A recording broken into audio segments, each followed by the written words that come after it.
Hello, welcome to Scholars Work Series Refuse to Stay Silent and part two of our important and powerful discussion about the betrayal of the victims of decree laws in Turkey. Before we continue, I would like to remind our viewers about the ongoing wars and conflicts in the world. Today, mostly affected with these conflicts are the most vulnerable members of our communities, especially the children and innocent animals that are getting killed and hurt by this conflict. We will discuss in depth some of these important issues during the return of the Global Dialogue for Justice on the sixth year on July 5th to July 15, while we continue our commitment to informing the international community about the persecution of decree law victims in Turkey and including babies in prison. So, once again, it is my pleasure and tremendous honor to welcome back our beloved professor who will continue to enlighten us about the situation in Turkey, Dr. Bayram Erzurumoğlu. Dr. Bayram, welcome back to Scholars Work Series Refuse to Stay Silent. Thank you very much, Merjina, for inviting me to your program. As you might guess, things are getting stranger and becoming unbelievably frightening day by day, like what is happening in Iran, in Middle East, in Israel, in Gaza, in West Bank, in, I don't know, maybe in somewhere China, Pakistan, Afghanistan. Everywhere is actually on fire because of crazy, uncontrollable, irrational uh, head of states, let's say. And then we are trying to do something useful to the world community uh, in this uh, awkward situation. So let's do our best, at least to inform the world about what is happening to somewhere in the world. Word is Yes. yours. Well, we last week we introduced a very important, it's like almost an explosive topic, but this is the betrayal of the decree law victims in Turkey. And I think this is very important that we return and do a part two because there's more things that happen that is related with this topic, Dr. Baram. What do you say to our viewers about this? Well, Margina, as you know, that we want our viewers that autocratic regimes are obviously unpredictable and they are danger to everyone. And until recently, nobody has believed us, let's say, or hardly anybody believed us. But interestingly, those who taught themselves as untouchables, or in other words, holy cows of their country, are being stamped on every day, day by day. One of them was, as our viewers know, was Istanbul's mayor Ekrem İmamoğlu. He was a nominee for the presidential elections, but he is now in prison on charges of some sort of. They started with terror support, then they started uh, accusing him being danger to national security. Then they started to say he is involved in unbelievable sizes of corruption, and we are getting uh, uh, some sort of misinformation, disinformation, black propaganda every day, just to make us and our uh, community, world community, believe that whatever these crazy autocrats say is true. And they use awkward means to get their message, or to get what they are after. Uh, Basically, uh, let's mention another name after İmamoğlu. Well, he was obviously falsely accused of things, and then since the government couldn't find anything, they are threatening some other people around him, just to make them some sort of confession. In fact, some sort of smart, some sort of criminalizing information from them. Let's leave it there, and let's talk about a journalist. Probably, probably, uh, this journalist, he's a liberal, well-known journalist of 35 years. Okay, he's not 35 years old. He's a journalist of 35 years. He's probably 55, 60 years of age. Basically, this journalist was accused of threatening our head of state, beloved leader, with death. Interesting, eh? Interesting. That guy is a journalist. He's not a mafioso leader. He's not head of a terrorist organization. He's just a journalist. How come a journalist who didn't threaten anyone up to now, but suddenly started to threaten our beloved leader with death, and he is now in prison for this charge? Just for your information, he's in prison now. Yes, basically, as we told that in autocratic regimes, nobody is safe. And here is two proofs. One is İmamoğlu. He thought himself as holy cow of the nation.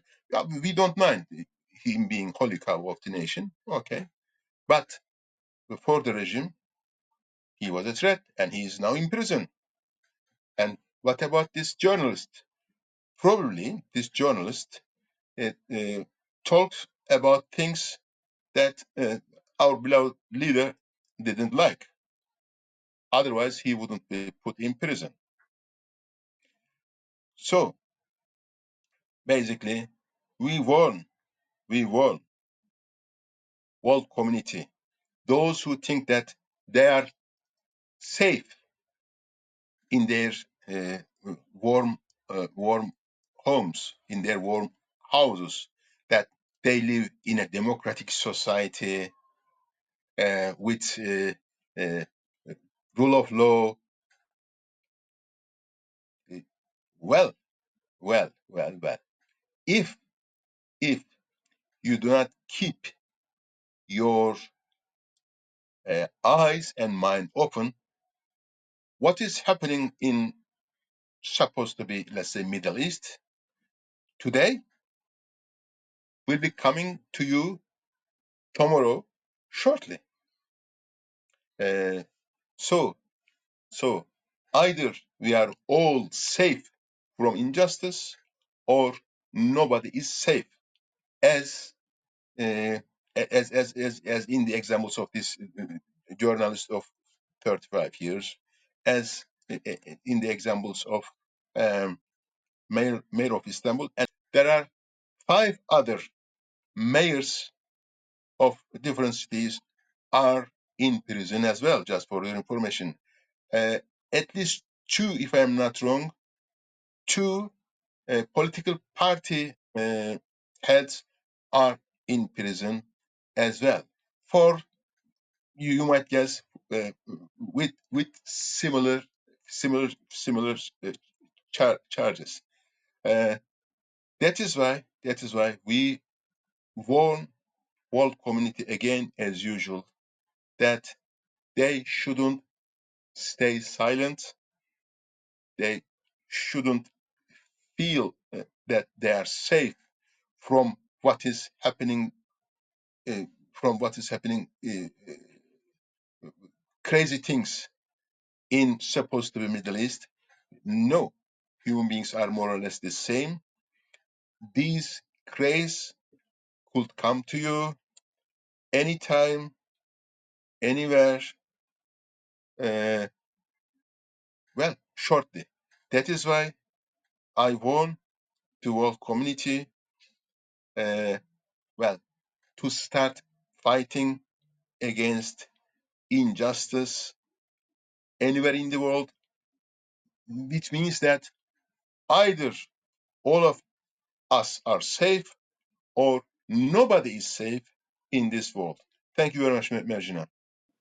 Dr. Vara, so that means, well, it's proven that staying silent is really more dangerous, though.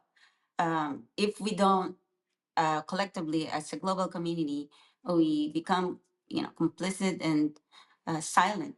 And this, what we do here, the Scholars Work series, we try to entice or maybe also empower people, especially scholars, those who are a new breed of scholars who probably are still new to what we are doing. I mean, we encourage them to step up, to stay out of their comfort zones. And you can still be, continue your intellectual, activities, and at the same time, as a work on activism and advocacy, and being not being silent on what's happening in the world, because it's more dangerous to stay silent, as we are now finding out that's what's happening in the world. And also, especially what's happening in Turkey, is a topic that is close to my heart, because I've been working on this topic and issue for a number of years.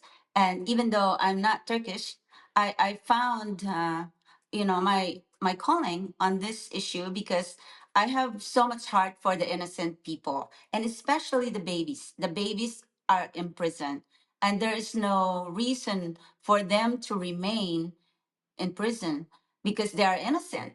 So it's something that I keep pressing on. And for some reason, maybe people are wondering, why am I so interested in this? Well, I happen to love Turkey, and I will tell you why. It's because without the autocracy and without the injustice and cruelty, Turkey has all this potential, because it has so much. The When you define diversity, it is in Turkey. It is in the heart of Turkey, because when I was there, I've been there for 4 times already, and you can see men and women in the same place, in the train and the metro and the buses. They can go together. A woman who's wearing a hijab and a woman wearing a skirt can sit side by side, and be together in one place, and they have respect for each other. So that's why I find Turkey a very fascinating place, and I love to go back and stay there. It's also beautiful, by the way. And Turkish people love cats and dogs, especially the stray ones. It means that there is compassion in the heart of people, when they can show compassion for animals. It says a lot, Dr. Bara. And so staying silent is probably not an option. But I asked this question because we have a very important topic that we introduce. And I asked one scholars that we know and we love, and she's also coming to our program. And I asked her the question, despite knowing the betrayal and things that are happening, I asked her why people are silent and they don't want to confront this betrayal. And she responded to me saying that people are clinging or holding to that hope that maybe uh, things will change through process. And so this is the reason why people are staying silent. So What do you say about this thing, Dr. Bayram? Well, Merjina, we are trying to actually make choices between lesser evil or more evil, basically. Lesser or more. That is the we have got a saying that you choose how you die, whether whether you want 40 sword wounds or 40 camel, so that you could you could die uh, with torch, basically. That the camels could step on you, this and that. You choose. So our choice is not between freedom and slavery. Our our choice is between 40 swords being killed with 40 sword wounds, or 40 camel or horse um, feet, basically, toes or this and that. That is why that is why she told told you that way. Basically, we have got a ruthless regime uh, that have no actually no conscience, um, no mercy to its supposed opponents. Well, you don't have to commit any crime in their eyes. If you are not supporting them, you are their enemy. Then you need not to commit any crime as usual. Well, they've got their own means to criminalize you, like mentioned with that journalist or mayor of Istanbul. They just find some supposed to be secret witnesses or open witnesses, that doesn't matter. You mentioned babies. Babies are uh, ammunitions in this fight, just for your information, especially for their mothers or their fathers. They threaten they threaten women with babies, with their children, uh, scaring them that if you don't say what we tell you, if you don't accept, if you don't criminalize, if you don't give the information, that false information, probably, you might guess, uh, that we like, if you don't give us that information we like, you could be separated from your baby. Your baby could be harmed. And this is an ordinary way of treating, especially women with babies. Well, we have got statements saying that, look, uh, miss, you are pregnant. If we don't give us the type of statement we like, your baby in your womb might be killed. Well, this is not an invitation or imagination by me. It's in my reports. Okay. So uh, basically, if I mean being innocent or being indifferent to this kind of regimes doesn't make anybody safe. These criminal regimes have their own agenda. If they consider someone that person doesn't fit to their agenda, do not fit to their scenario, they could find a way of criminalizing that person, accusing that person.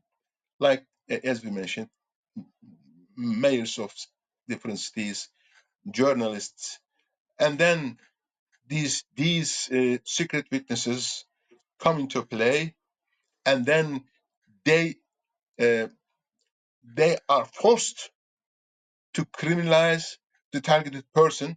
If not, they are threatened with their wives, daughters. Believe you me, these are standard practice. These are standard practice, and there are tens of hundreds of thousands of examples. Okay, these are actually documented either in court court records or our victimization studies or some other statements in the media. I'm sure if your viewers follow KHK TV, um, uh, they are mostly in Turkish, so those who do not speak Turkish wouldn't probably be able to follow or watch those KHK TV videos. Um, they would find unthinkable examples, believe you me. Well, this is the way how autocratic regimes act, that just to keep themselves in power. Uh, that is why we are uh, actually how could we say also? I call ourselves, imagine you and me, as rational people. We are crazy people. That is why we don't care for our lives probably. That is why we are talking so freely.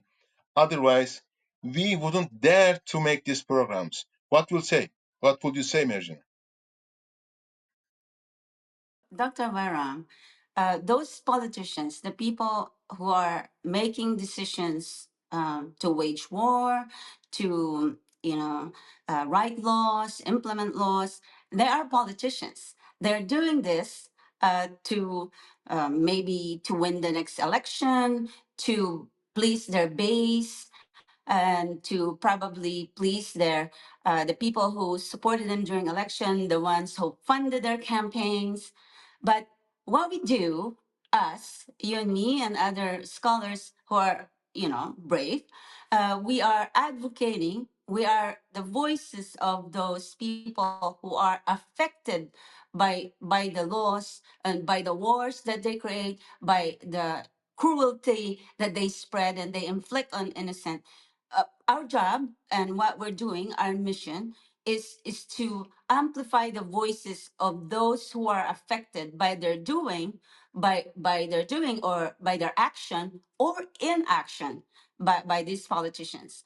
So there's a lot of consequences, right? Like I said, if we continue our silence, this is not gonna be solved, and cruelty will be inflicted upon the innocent forever and ever. The wars will keep going on and on, and so I think there are these two of us and other scholars and other people who have the strength and the will to go out and do this very hard and challenging task that we're doing. Right now, we could be watching TV. We could be drinking coffee and spending time with our friends, and maybe walking the cats and feeding cats out there. And as a matter of fact, right now, at this moment, Dr. Baram, I am also facilitating feeding and rescue of abused and abandoned animals in Tbilisi, Republic of Georgia. And you know that I also once in a while I help the animals, the stray animals in Turkey. And we can do this while we are actually doing a very important work that we're doing, talking about the issues that people don't want to talk about. These issue, like for example, the babies in prison in Turkey, who are the scholars in the English speaking world that's actually talking about them. We are, I don't see very many. Maybe there are a few out there, but we have focused in this for years. And maybe, I don't know if we will ever be heard or people will listen to us right now in the next few years.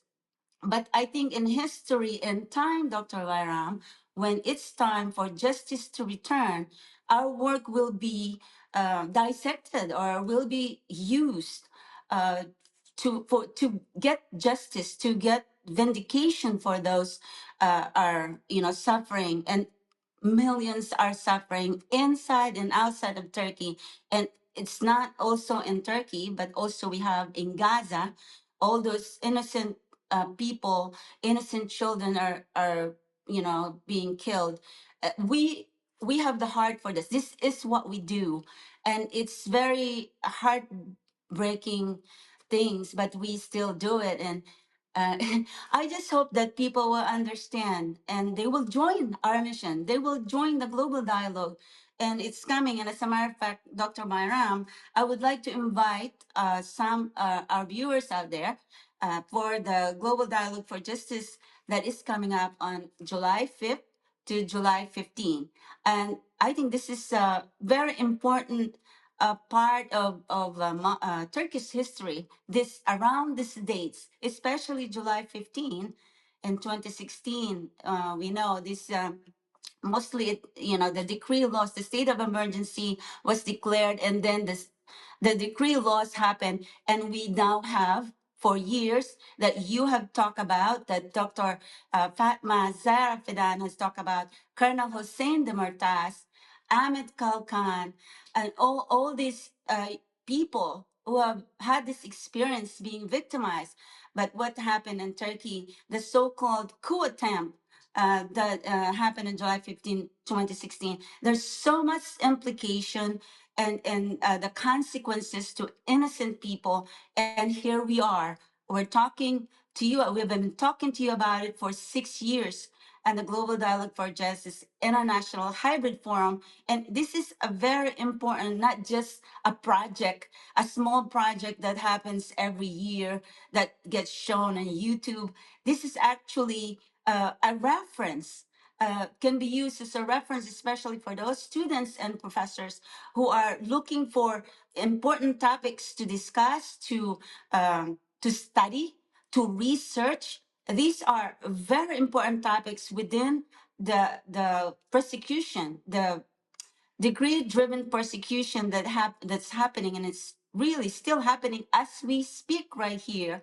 It's happening. There are arrests happening, uh, and there are still those people who are missing, who are victims of enforced disappearance. And we keep saying the babies in prison, the cadets, the students, military students, and still in prison. They don't deserve to be there, not even for a minute, but they are there. And so this topic is so important. It's very emotional. It is, when I talk about this issue, because it has connection to everything that's happening, our silence and when we refuse to stay silent, this is happening for people like us, and it's so hard. It's not easy, and it's like I said, it's very emotional. And I thank you very much, Dr. Bayram, for your continued support for what we're doing and for inspiring me to be brave, to face the camera and to continue learning, to keep on top of the topics and the issues that's happening. And of course, everything that's happening in the world, we know this. But I want to invite people who would like to speak about in-depth information of the specific topics that are happening. Like, for example, in Gaza. And this topic is so close to my heart because I have a friend who is in Gaza right now, and he is a humanitarian aid worker whose his life is always in danger. But just like us, this person is he's so brave and is so admirable. And I thank him very much for inspiring me also to be brave to do this kind of thing. So, Dr. Maram, I ask you to to tell our viewers why is it that we do what we do, despite the that it's hard, and it's what we do is authentic. There's no script. Um, Notes or whatever, what we speak is coming from our hearts, and that's not easy. So, Dr. Baram, how do we send that message to our fellow scholars out there, and to journalists, to students who's so new, and maybe by showing what we do and telling them why we're doing it, that they will join us in this important mission. Mergina, we might be few people, but, but, but, it takes one person to awaken millions or even billions of people, okay? That is why we are here. That is why we are fighting. So we are awakened people trying to awaken others who are sleeping either intentionally or unintentionally, obviously. That is why what we are doing is so important. We are important, basically. We are important. What we do is uh, uh, actually unmeasurable. That is why we have got to go on doing this, Merjina. Well, as you know, all movements started with one person. When I was in United Kingdom, I read probably, let's say, graffiti or some sort of, I don't know, badge. It was saying that one person can make unbelievable difference, like Jesus did.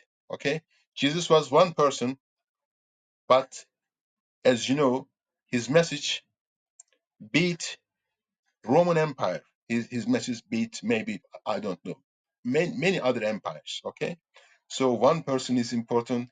That's why we are doing what we are doing, and then we will be keeping on doing for this purpose. Mergina, word is yours. Yeah, then you remind me of one person when you say one person who's making a difference in the world, and this person is very young, Greta Thunberg, who is a Swedish girl who's doing so much, and she gets a lot of criticism from what she's doing. But if you really look at her, this tiny girl who's like out there, so courageous, fighting for Gaza, fighting for our world, our climate. I mean, she's just one person, and so admirable what she's doing, and she doesn't care about the criticism. She just do what she do. That's right, and I think that is so admirable. And if that one person can do it, we can do it. And there's more. That's why I'm hoping that scholars in different parts of the world will understand. And yes, writing publication is good. We make a difference in the world from doing that. But right now, it's different times. It's now in the 21st century. There's other ways to reach and engage the world, and as the world is also changing, we must change, and we must be bold and courageous to ride these changes, and so we can make a difference, and even a little make a difference. That is, to me, it's the world to me, Dr. Vera. So I'm proud of what we're doing, and I thank you very much for inspiring me. So yeah. So what is now your message to our global community? Your message to the Turkish people and to those who might be losing hope because of the immense suffering that's inflicted upon them. What do you say to them? Well, as in our examples of this lesson, nobody is holy cow in this world. Okay, one day they could be a target of a lunatic or an autocrat, uh, or anybody out of their mind with power, obviously. That is why we have got to be uh, awake and aware of the injustice and uh, cruel people who cruel leaders who are ready to put on fire anywhere and everywhere just to bake their egg, let's say. We should be aware of this, and we shouldn't give them any more opportunity to do the evil what they are doing now or what they will be doing in the future. Uh, that is why that is why being on the right side, being on the side of truth, is utmost important for today, and for tomorrow. Basically, truth, one truth is anytime and every time, ever and forever, is more powerful than any falsehood, basically. So they should be on the side of truth. They should be on the side of justice. They should be on the side of the innocent. They shouldn't uh, uh, actively or passively give support to those lies, black propaganda, manipulations of evil uh, head of states, basically, or their uh, radical uh, supporters. Uh, this is all I am going to say. Otherwise, this evil will come to them one day, but it will come to them one day. That is for certain. So, for their own safety, plus for the safety of next generations, for the safety of other innocent people, they should start giving support to justice and just people. Thank you very much, Marina. Thank you very much, Dr. Bayram, always for your valuable insight and for inspiring all of us with your courage to stand against injustice and for reminding us why, especially scholars, have the obligation to fight for the ones who can't fight and speak for the ones who can't speak for themselves, human and animals alike. Thank you always, Dr. Bayram, and I'll see you soon when we return to the Global Dialogue for Justice. The Scholars Work Series, Refuse to Stay Silent. Until next time.